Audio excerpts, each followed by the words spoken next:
Hello everyone. The postpartum or the postnatal period is a time when all the changes that have occurred during the pregnancy regress back to normal. So it is a period which lasts for first 6 weeks.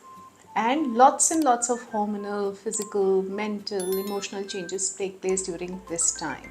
While most of the time the postpartum period is very smooth, especially if it is handled well, there are certain complications which can occur during this period.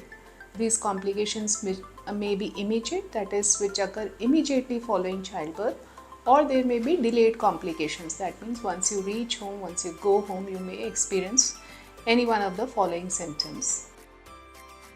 So, the first and very important complication during this period is bleeding. So, while some amount of bleeding is common after delivery, if the bleeding is excessive, let's say you pass a lot of clots or the bleeding continues. So, like I told in the last video, that the first 4 days there will be heavier bleeding, and by 12 days the bleeding will become very light pinkish or moderate in amount, and after 12 days what you should experience is only whitish discharge. If you differ from this, then it is what we call postpartum hemorrhage.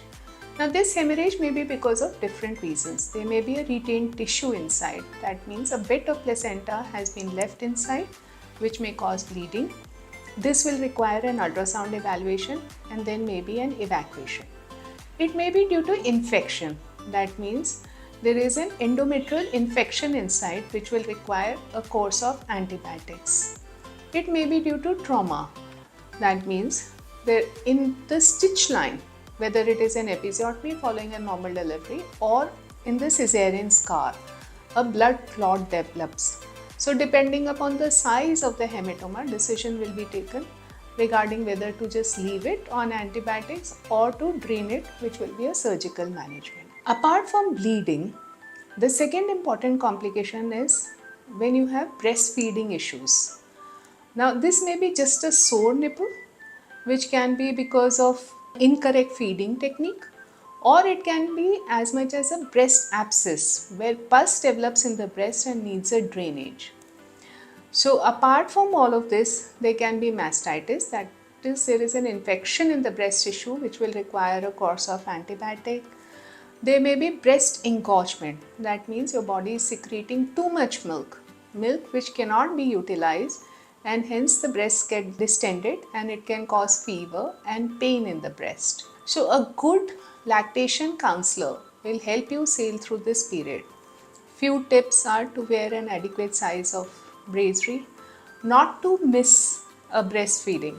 So even if you're not able to feed, it is important that you take out the breast milk and you can store that milk for feeding the baby later on. Also, you should feed the baby from both the breasts equally, that is from right side also and left side also. A lot of time patients develop a favorite feeding position and then neglect the other breast, which should not be done. If the feeding is painful for whatever reason, and if you have breast pain, you must immediately consult your doctor.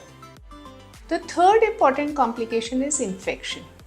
So infection can be in the uterus, where you can have a foul smelling vaginal discharge. This may or may not be accompanied by fever. This is an indication for you to consult your doctor immediately.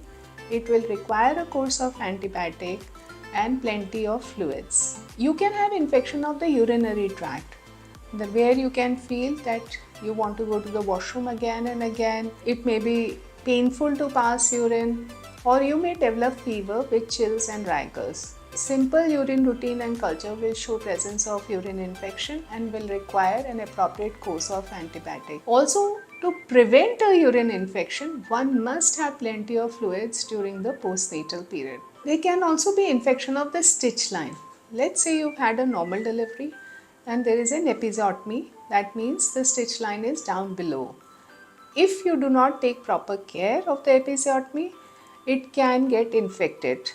So one must take care of the stitches, that is, wash the stitches every time you go and pass urine or stool, dry them appropriately, apply the antibiotic, and if there is any pain, redness or a gaping, then you must visit your doctor. It can be an infection of the cesarean scar line.